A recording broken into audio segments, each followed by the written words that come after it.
Les textes et instruments juridiques, c'est-à-dire en théorie, relatifs à la protection des droits de l'homme en Haïti sont légion. Mais il demeure que dans les faits, c'est la nuit et le jour. À ce titre, l'Office de protection du citoyen et de la citoyenne pense pouvoir réduire l'écart.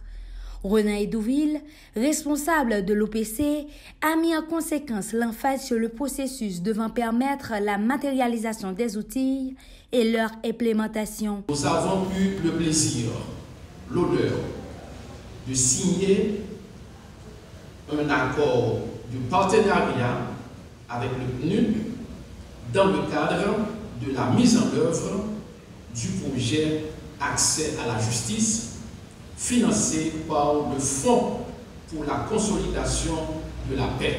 L'OPC et le PNUD ont procédé au lancement du projet portant sur le développement des outils de vulgarisation et de modules sur les droits des détenus et des accusés afin justement de favoriser la mise en œuvre de différentes activités de vulgarisation du rôle des barreaux, l'assistance légale, dans une approche fondée sur le respect des garanties judiciaires. Il aura fallu sensibiliser à travers un programme sur l'assistance légale et les droits des accusés afin d'être amenés à garantir l'accès à la justice à tous les citoyens.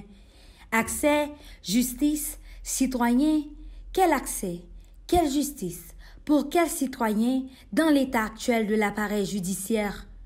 Parlement dysfonctionnel, primature sans présidence, banditisme en remplacement de l'État. Devant ce tableau, le consultant du programme de sensibilisation sur l'assistance légale et les droits des accusés, Patrick Pellissier, a parlé de procédures, donc toujours en théorie. Pour qui ça un témoin, pour qui ça un avocat, donc peut-être qu'on va réfléchir. Et il ne faut pas quitter ça passer inaperçu, parce que dans les instruments internationaux, certainement vous allez voir le droit d'un avocat. Et ça a constitué une révolution tant en Amérique qu'en Europe avec l'affaire Moulin en 2010, en 2009, avec l'affaire Moulin, où le droit à un avocat a été évoqué pendant la garde à vue. Donc ça c'est très important. Donc nous avons avancé sur la garde à vue.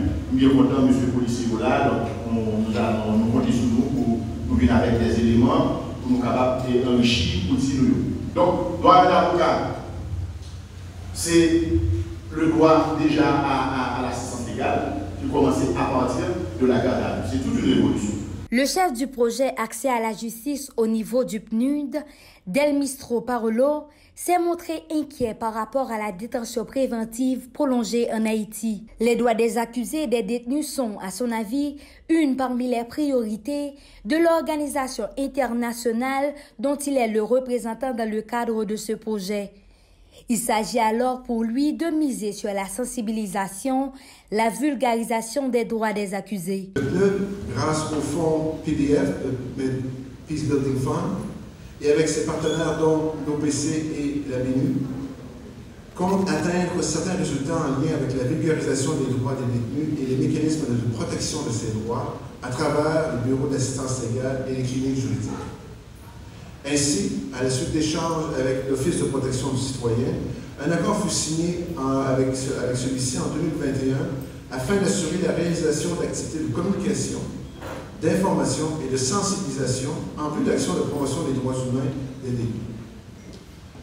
Vous êtes aujourd'hui réunis dans le cadre d'une de ces activités, à savoir l'élaboration d'un guide pour le dépôt des plaintes et des saisines des bureaux d'assistance légale, des droits des accusés et détenus, ainsi que le développement d'outils de vulgarisation et de sensibilisation des principes de garantie judiciaire. Il convient de rappeler que le palais de justice à Port-au-Prince, capitale du pays, n'arrive pas à fonctionner par crainte des gangs armés. Les responsables judiciaires s'attachent pour l'instant à sa relocalisation dans d'autres zones jugées moins enclines au banditisme ou plus sécuritaires. Ce qui revient à se demander comment ce document, guide et outils de vulgarisation sur les garanties judiciaires de l'OPC et ses partenaires, pourra-t-il devenir important et utile dans la mesure où les bandits ont la capacité actuellement de bloquer toute vulgarisation ou saper toute garantie judiciaire de ceux qui sont libres ou en prison. André Louis et Marie-Lunix Ogla-Cerisier, Zoom Haïti News.